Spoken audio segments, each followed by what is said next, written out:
On this week's show, we're going to discuss how to profitably invest in serviced accommodation. And in this week's news, we're going to be talking about how tenants can now sue landlords for cold or damp properties. And we're going to be answering all your property-related questions.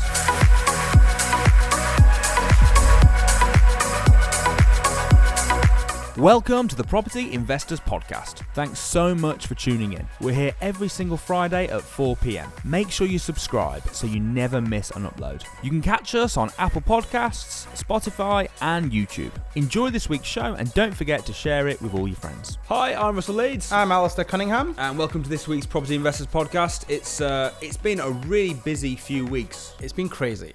I'm not sure if we're apparently we've been told off on YouTube. Oh, we have. We have been told off for talking about stuff that's not property related at the beginning of the show. What we usually do, if you've watched the shows, is we start off and we say, like, what have you been up to this week? What have I been? And last week, I think I mentioned that I've been to the dentist, and someone commented and said, why the hell are you talking about teeth, man? Oh, okay. Respect our time. This is property show or something. Wow, so how are your teeth? Are they good? So I just thought we'd do a little section on teeth today just to annoy him. So my teeth are doing okay. Yeah, mine are good.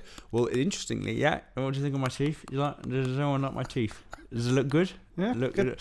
I think Nice and solid. I'm going to get my teeth whitened. Oh, okay. So you might notice we'll talk about it every week and we can compare the shades. We can do a week by week. Yeah, absolutely. A weekly tooth inspection. Yeah. I'm thinking of making it a teeth, feature. Do you believe in the tooth fairy? The tooth fairy? Yeah.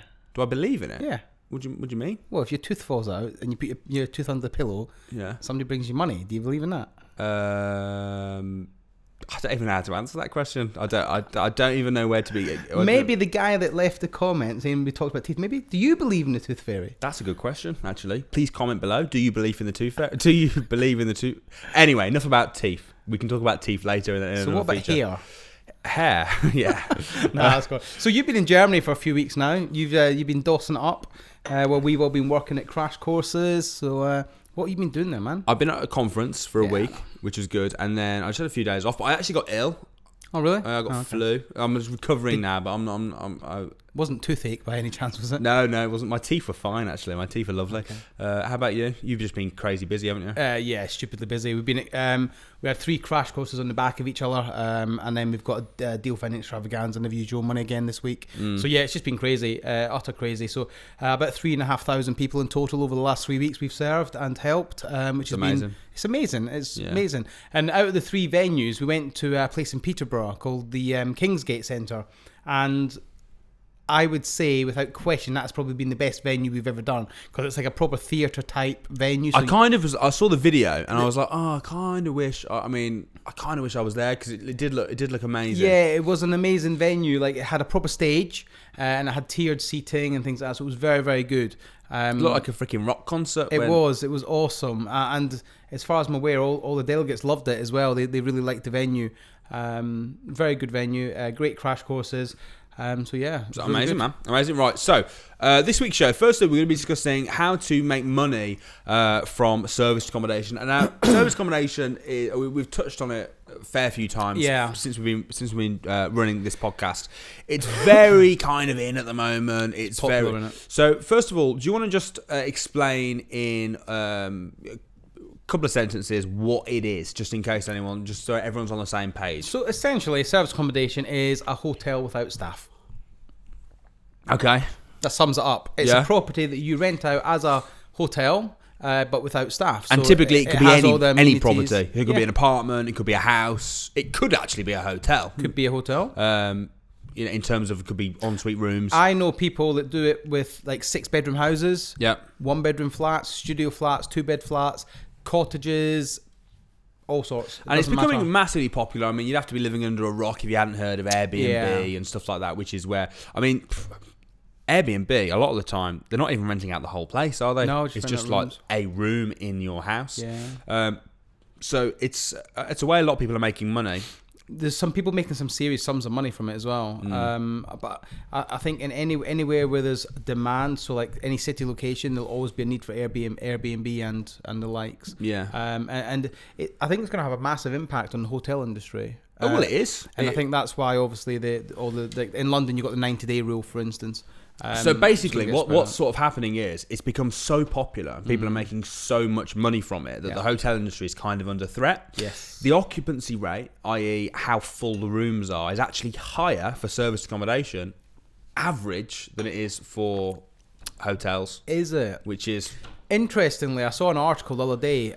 Samuel posted it on the Facebook group. In Cambridge, a lot of the guest houses are complaining and they're like speaking to the council and their local councillors and things like that because service accommodation is ruining their business. Yeah. But what do you think about that? I mean, these guest houses have been there for years, and now they're at risk because of service accommodation. What do I think? Oh, that's a very, very good question.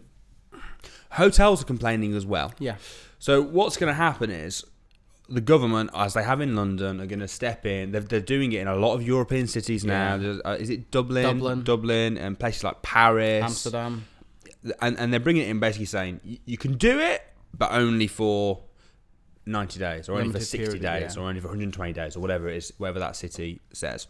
So, and the reason they're doing that is to protect the hotels. So I kind of get that. Like, you don't want the hotels to kind of fall apart, but at the same time, isn't it kind of a case of like imagine if something better. So imagine when they had someone was selling horses, and then they invented the car, and they're like, okay, well, you know, if the car takes off, then the horses are good. So let's clamp the cars down. Do you think it's a case of they're moving the guest houses and that are not moving with the times? Yeah, they're stuck in the olden days, aren't they? Yeah, in many ways. There's a lot more competition, but competition is good for the public. Of course it is. Because it gives people more opportunities, it brings the prices down. So the thing is, now I get it. If you like, this article was emphasising on the fact that if you've got a guest house, you've got lots of different licenses you need, and they've got a lot more regulation and things like that. So they've got higher costs, all that sort of stuff. So they can't afford to rent a room out. So what will probably happen is that the regulation will come into for service accommodation. Yes, so at the moment there's very little, unless you're in London or one of these big cities. You pretty much there's like with HMOs, obviously you've got minimum room sizes. You've got to have. Here's the thing. Go on. Do you think that the government are going to install like an Article 4 type directive? Well, that's what they are doing. They've done it in like London, but they've not done it everywhere else. So do you think it's going to be like, because obviously HMOs have got Article 4. Yeah. And I think that's going to be branched out, but they're just going to... Oh, yeah, definitely. But here's the thing. The government are incredibly slow.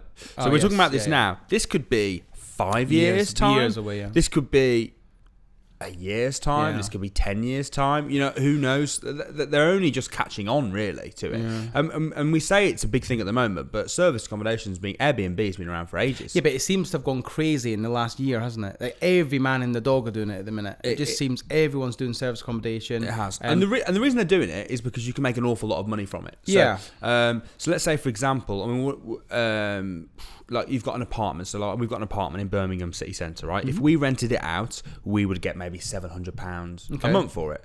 We rent it out as service accommodation, you're getting £100 a night, which is £3,000 a month. Yeah. Now, obviously, you've got certain costs, cleaning and etc. and you've got to pay fees to Booking.com and whatnot. But the profit you can make from service accommodation compared to a typical single let is seriously high. The thing is, I think people underestimate how difficult it actually is. People think it's nice and easy. It's not. Service accommodation is not easy. No. You've got to have cleaners. You've got a lot of movement of traffic going in and out your apartment, and like potentially damaging things, potentially stealing things.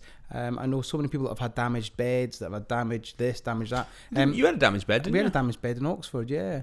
Brand new bed, been in there 2 days, and they wrecked it, and it meant it took us. I wonder what they've been doing. Maybe they've been playing trampoline or something. Maybe. I don't know. Who was staying there? I don't know. I can't remember, but there was a couple of men and a couple of women, so perhaps they were. Maybe they were trampolining, or I can't think of anything else. Must be that. No. Weird. Anyway, so they broke the bed, and then what? It took us about a week to get it fixed because it was just a nightmare. Because we had to get the specific slats for that bed, and it meant one of our bedrooms was out of action for a week. Because that's when you and kids and that went over. Yeah. It was alright for us though, because I just put the mattress on the floor and was like, "Kids, On the floor. Floor. Yeah, you didn't even put it on the floor. You bent it up. Did you see that? Yeah. Like Did I not see that? I was there. I did it. I don't know if you've done it on purpose or not. Or if you just because you literally put it. It wasn't space. You put the mattress in a gap that was not fitting in. It was bent up at the sides, and I'm assuming Sienna or like must have just sat in the middle. Which didn't sit. That would have been a very well, you know what I mean. position. But like meditating all night. Meditating. She lay down. Obviously. Yeah. But that was quite interesting. Yeah, well, the room isn't big enough for it was a double bed to put the mattress anywhere else. So unless I took the bed apart, which was not going to happen, I just folded the mattress in like a U shape. In a U shape. It was really good because it meant you couldn't roll out of bed. Yeah, it was actually genius. There is that. But yeah, you do get damage because obviously you've got the increased wear and tear. And it's not easy like everyone thinks it's easy. They read a book online or they watch a YouTube video and then they're out ringing the agents trying to get SA apartments. They don't do it right. They do it wrong. They don't have the required money in place to... Right, so should we suggest, well, first of all, what to look for in a property?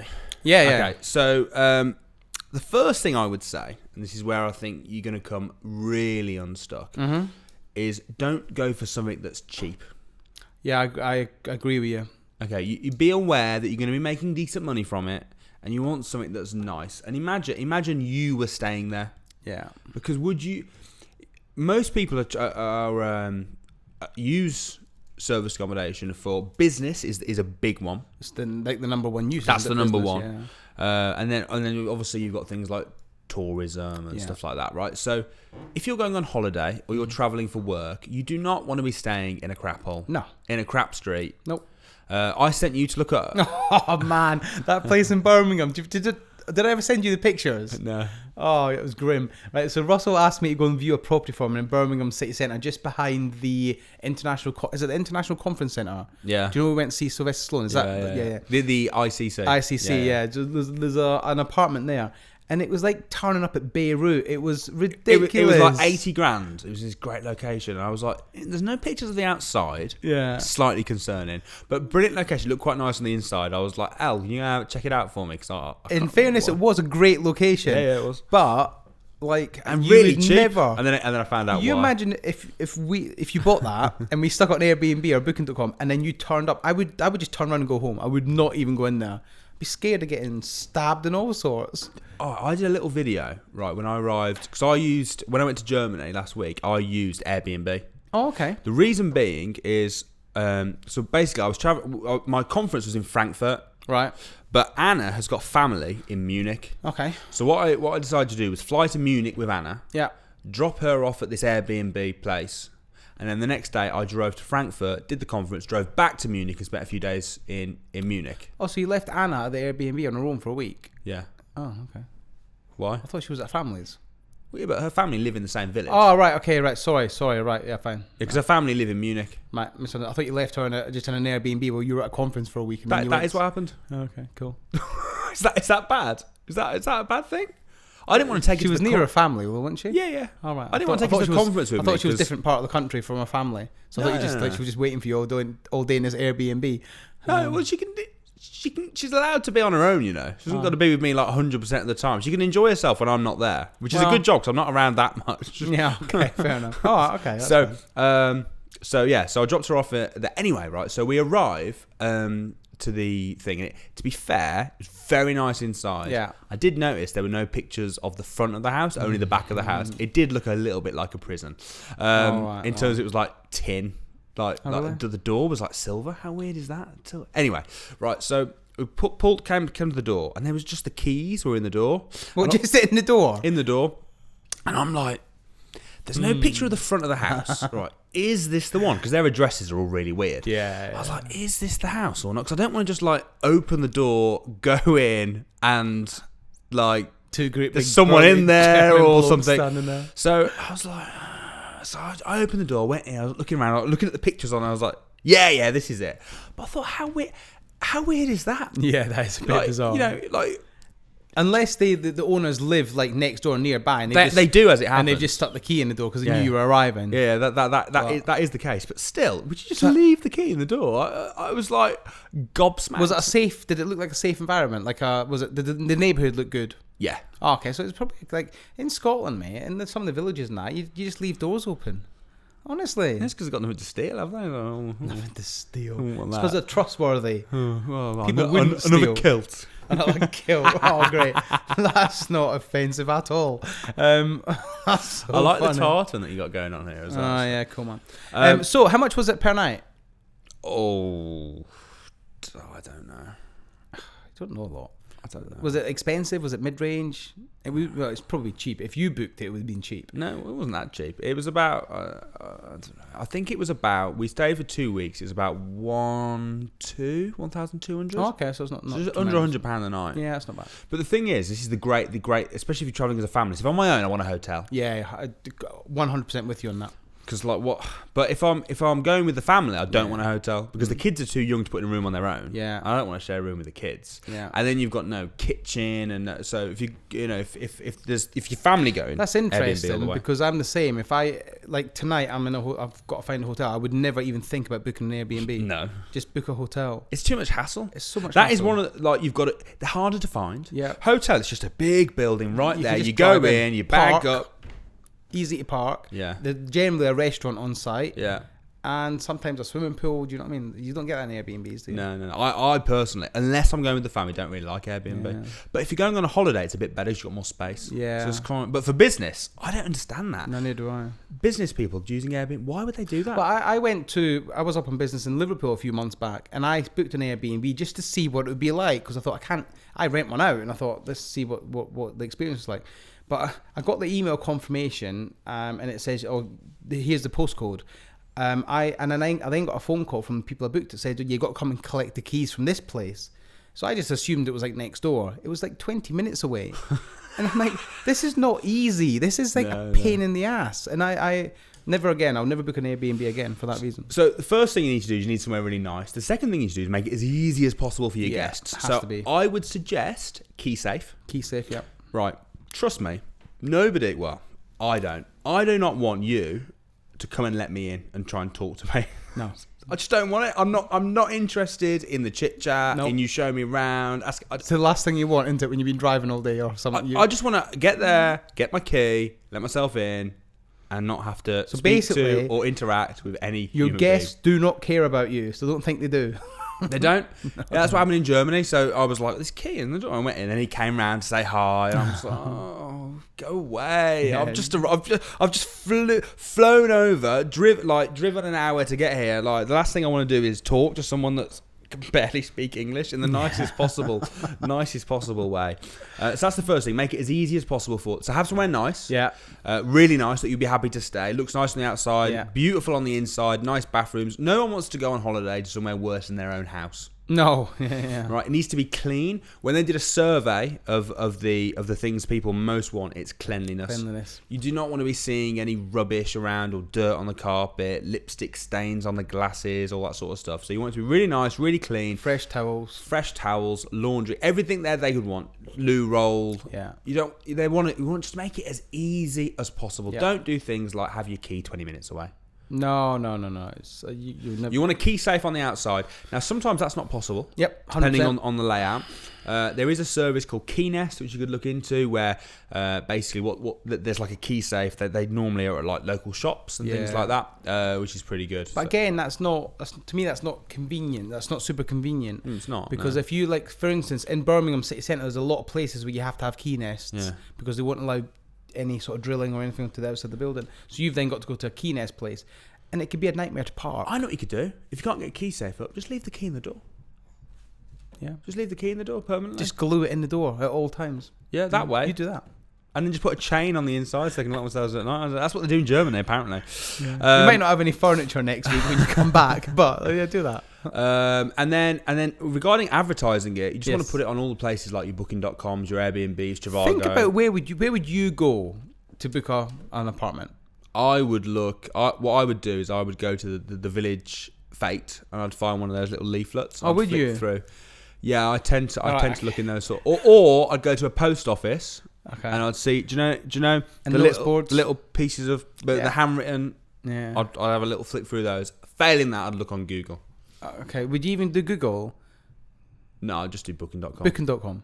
Who doesn't just use Booking.com? Everyone just uses Booking.com. Well, Why they would must you- use other ones because Yeah, but otherwise they'd just be booking. That's fine, I know that. But look, how much did Booking.com spend a day on advertising? Millions. Millions. You ain't going to compete by having separate websites. I'm sorry, you ain't. Just make sure it's on the likes of Booking.com and Airbnb. Yeah, and here's the other thing. I would be aware that it's not like a single let. Treat it like a business. Yes. Because you have the clients coming in. You're gonna have to manage them, look after them. Yeah. Now you can find letting agents that look after it. Yeah. But I would make sure in your head when you're getting into service accommodation, it's not like an easy. There is a couple of really good management companies that do it really well. And you can systemize it. I mean, we teach people.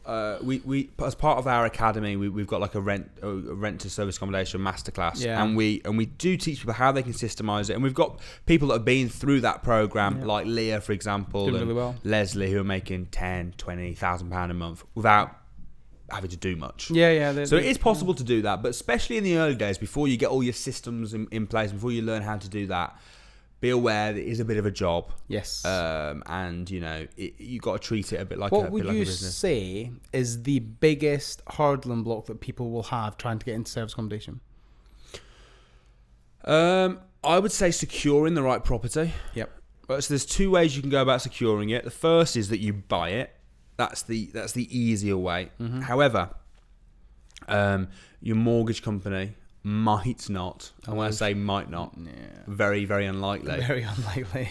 Will allow you to rent it out of service accommodation. Yeah. So what you've got to get permission, and It's not straightforward, is it? You need to speak to a mortgage broker. the thing is, even the mortgage brokers disagree really okay. on this. It's like there's not really a product for it. It's one of those things where it's come out and the government haven't caught up. The mortgage brokers haven't caught up. So you've got to be a little bit careful with that. So that's the first thing.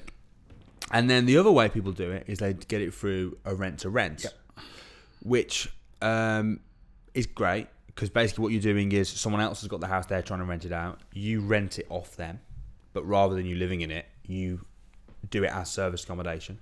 A lot of people say, "Oh, is that subletting?" Yeah. No, it's not subletting because you're not living there. You haven't signed it on an AST contract. Here's a question. Yeah. Okay, so you take it on a rent to rent. Yeah. All right. Now, you previously just mentioned that there's a problem with the mortgages. Yeah. So you're going to take it on a rent to rent from somebody that's highly likely got a mortgage on that property. Yeah. So what would our users or our viewers... Well, in your contract, Yeah. you have to state that it's their responsibility to check with the mortgage company and make sure that it's okay, whether they do or not. And the contracts must say it allows short-term lets. Must say. Oh yeah. If it doesn't, you're screwed. Well, your contract your contract isn't an AST. No, it's not an AST. Your It's a contract is a management management contract. Yeah. So I'm speaking to somebody at the minute, right? I've not told you this, but he's bought 3 properties from a property source. I'm not going to name them. And Give me the initials. No. Oh, come on, that's BS. No, Tell me. No. Is that what I did there? You twat. Right. It's no. He's bought this property, 3 properties from a source on a rent to rent basis. Turns out they're just AST contracts. Paid 10 grand, mate. It is disgusting. And the sourcer's now just basically ignoring them. So he's paid the sourcer 10 grand. He's now been kicked out. He's been issued Section 8s and he's been told that it's not Can I guess? Don't name, right, but for J. Yeah. Okay. Yeah. Anyway, and I feel for this guy, man. I'm trying to help him. It's disgusting. It's absolutely disgusting that the sources in the country do behaving like that. Yeah, it is. So make sure your contracts are right. Make sure you've got company. You've got it on a management contract, and make sure you've got short term. You're allowed to do short term lets. Yeah, make sure you've got everything in place before you jump in, because you're going to end up losing money. Yeah. And we don't want any of our viewers losing money. Yeah, and another good little tip is because normally, see, if you're clever about it, you can end up getting a rent to rent without putting any money in. Yeah. So the one that we got in Oxford, I agreed no deposit, and he was like, "I did. No, you found it. I agreed that. because you rang me up when he wants a deposit, and I was like, let me speak to him. Yes, because we done the work. We agreed no deposit, but we'll finish the decoration. We'll furnish it. Yeah, we'll furnish it. We'll furnish it, but the furnishing we leased. Yeah, I know. So actually, I think it wasn't that much money, to be honest. No, it probably only cost us about and 250 quid. It wasn't a lot. Something it was like that. Next to nothing. The whole thing. And the good thing about that is the landlord's really good. He's a really good landlord. He owns it outright. There's no mortgage involved at all. And he loves what we're doing. He doesn't care. As long as we look after he gets his property, rent, he's happy. All he cares about is his rent, and as long as we're looking after the property. And what we told him was, whenever we stopped doing it, he could keep all the furniture. And then we'll show him how we done it, and just let him continue with it. That's what he wants to do. Is it? Yeah. Because he knows what we're doing with it. He knows that we're making decent money on it. And he has mentioned a few times that when we finished our contract, he'll just probably continue with it. Yeah. And what I said to him, by the way, to get around the deposit, I was like, look, we're not the tenants. We're managing it for you. Why on earth would we pay you a deposit? We'll look after all the tenants. Yeah. I said, but look, I tell you, I understand what you're saying. What we did do was we paid him his month's rent up front. Yeah. But before we'd even, just to show you, I said, look, I'll pay the rent right now, right? But then I won't pay the next one until it's due. Yeah. So I did pay him his first month's rent. But that was more a case of to show him that we're serious. We're not messing about. Yeah. That we're prepared to invest. And we're not. But just showing there's ways of doing it because without having to pay a deposit. So, which is good. Samuel talked about this, didn't he? He'd done a video about this recently. He did actually, talking about serviced accommodation. Yeah. In fact, why don't we watch that now and see what he kind of thinks? Just summing up sort of serviced accommodation, the basic tips on how you can get started in that. Serviced accommodation is basically a hotel. It's when you rent out a property or a room and you rent it out just like a hotel. You don't need a license. There's no legislations around it. You can literally, your house that you live in, you could list it as a hotel on booking.com and all the different sites. It's incredible because your house might rent out for £500 a month, £1,000 a month, £2,000 a month. That's per month. But as a hotel, your house might rent out £200, £300, £500 per night. If you haven't got any money, you can do rent to serviced accommodation by renting a property off a landlord and then getting his permission to be able to use this as a serviced accommodation property. You have no staff, you have just simply a key safe outside the properties. This is all done systemized automatically, so you get the same kind of money as the hotels, but actually you're just an investor.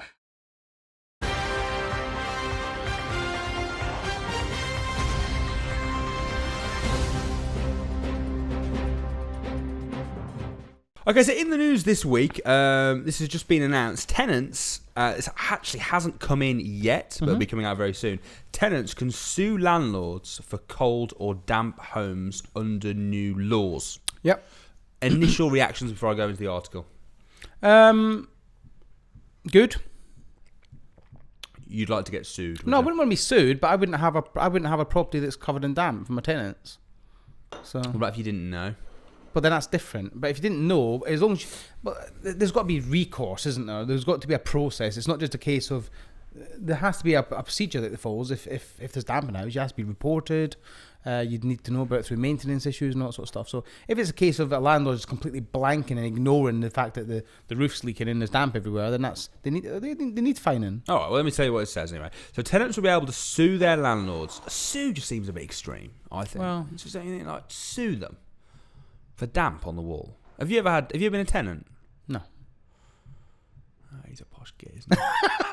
He's a posh git. I've never been a tenant. He's got a name like I suppose Alistair with a D.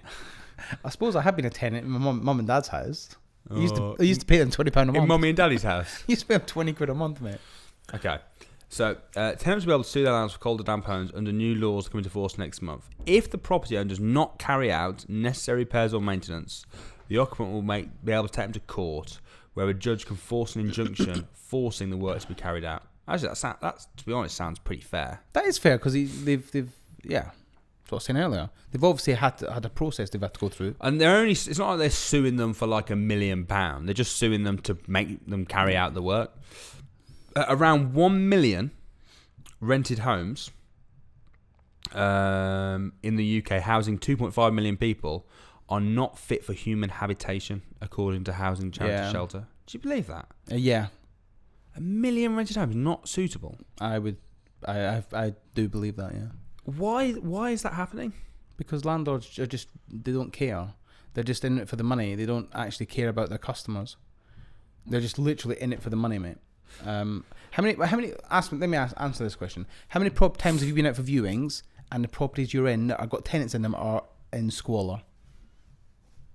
I've been in loads, mate. Yeah. Loads, where they're filth. Yeah. Tenants have been left with substandard and often unsafe accommodation, in part because of a 1985 law that made it the responsibility of the local authorities to investigate conditions, and with many local councils overstretched due to massive budget cuts, standards have often been poorly or sporadically enforced, allowing some unscrupulous landlords to skimp on the costs of upkeep and repair, leaving the tenants to deal with the consequences. But for the 20th of March, so that is like in a week. Yep. Less than a week. They're going to be able to sue them, take them to court, and force them to change. Yeah, I think that's good. But do bear in mind that when you take somebody to court, it's not an overnight process. I've chased a few people through court systems before that owed me money.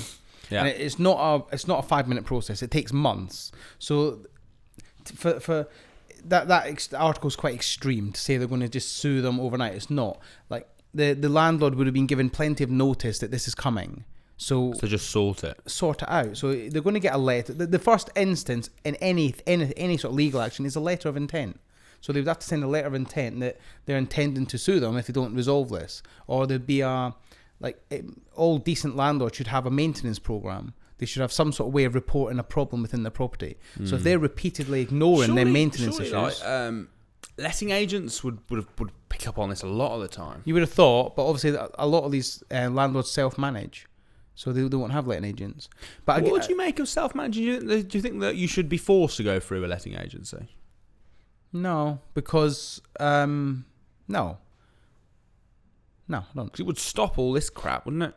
Potentially, but then all that would happen is all your landlords will just set up their own agency. I don't think it should. No, because there's more good landlords than bad landlords. You're talking about the minority here. Well, 1 million homes doesn't sound like much of a minority to me. How many landlords are in the UK? How many homes are in the UK?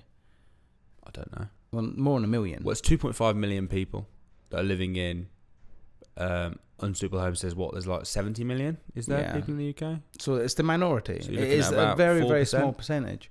And it's like anything. It's like any business. Doesn't matter what business you're in. Doesn't matter what you're in. You're going to have a minority that do it wrong and do it to cut corners and to break the rules. So don't punish the good people because of the 3 or 4% of toe rags out there. I do think that which is good, that they're making a lot of changes to rule out a lot of the bad practices that a lot of the landlords do. Like we were saying that about HMOs. I mean, I don't know if we talked about it on this show, but did we talk about an article where there was a couple or something fitting in like 40 people and getting people sleeping in the shed and that was in Wembley, wasn't it? Yeah. And they were making something like it's like hundreds. It was like £200,000 a year income or something like that. It's just one house. It's like crazy. And we talked about. I mean, we don't know the ins and outs of the tenants and why they're there, but yeah, it's ridiculous. That's utter ridiculous. It shouldn't be happening. It shouldn't be allowed. No. So I think this is a good rule. So do I.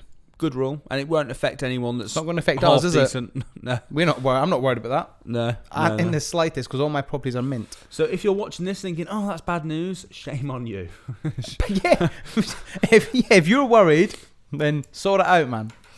Right, it's now time for our Q&A.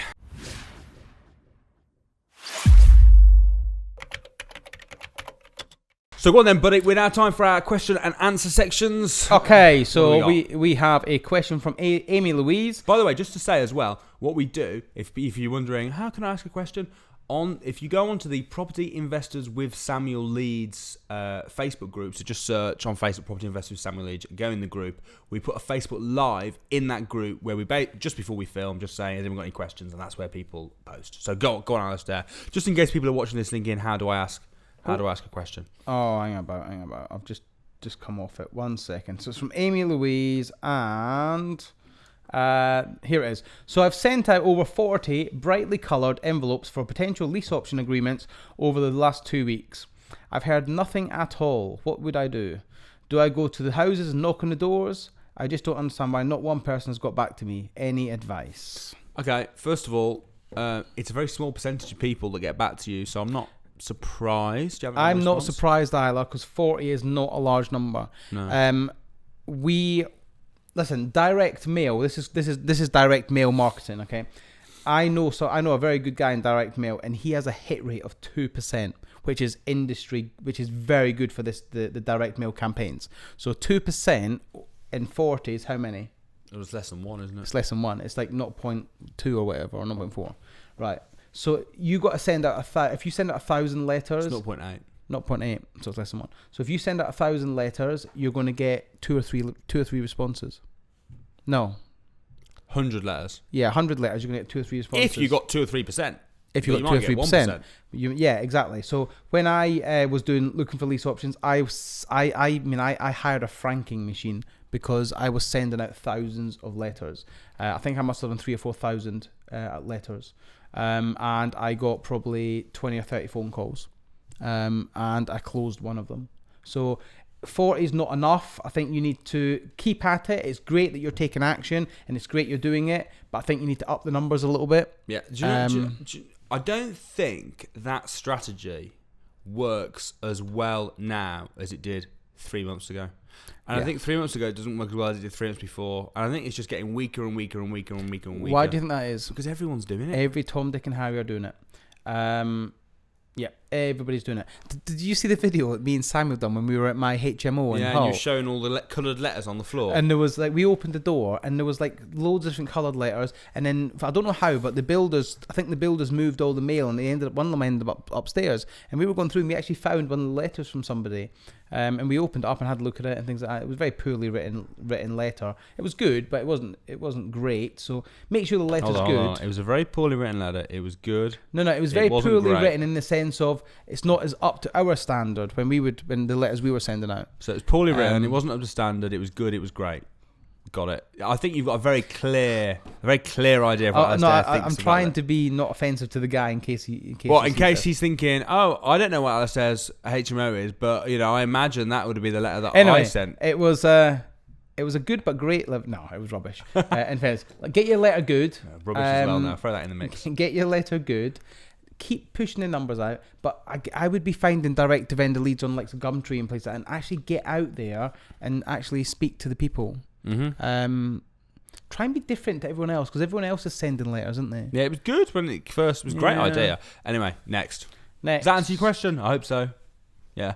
Right. Okay. Personal thing is I don't need to do. Just read it. Don't read it. No. It's somebody responding. Okay. So from Amanda Rankin. Hello, Amanda. Hey, Amanda. Thanks for tuning in. Can I use a bridging loan to purchase a buy-to-let? What do you think, Amanda? What do you think, Amanda? That's why she's asking us. Come on, we need to answer her. I think she thinks yes. Yeah, I think she thinks yes as well. Good question, Amanda. It's a very good question, actually. A lot of people think you can't. You can, in certain circumstances. You wouldn't be able to buy it and just not... You'd have to be... There's got to be an exit, so you have to have a refinance option or something like that.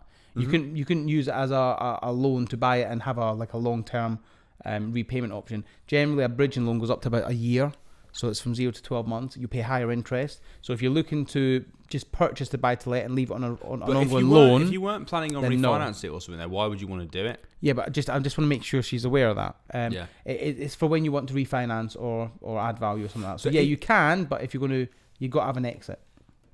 Yeah, so bridging is great when you're going to add value, which we talked about last week. We absolutely did. It was don't know. It was on last week's because I was watching that this morning when I was driving up to this the venue. You're watching it while you were driving. I wouldn't say that. I wouldn't say that out loud. It was on my dashboard, and you actually were watching it as well. It was on my dashboard. You should have got on Spotify. Listening. I had my popcorn in my lap. I was holding the steering wheel with my knees. Of course, I wasn't watching it. Pint in the right hand. Left hand.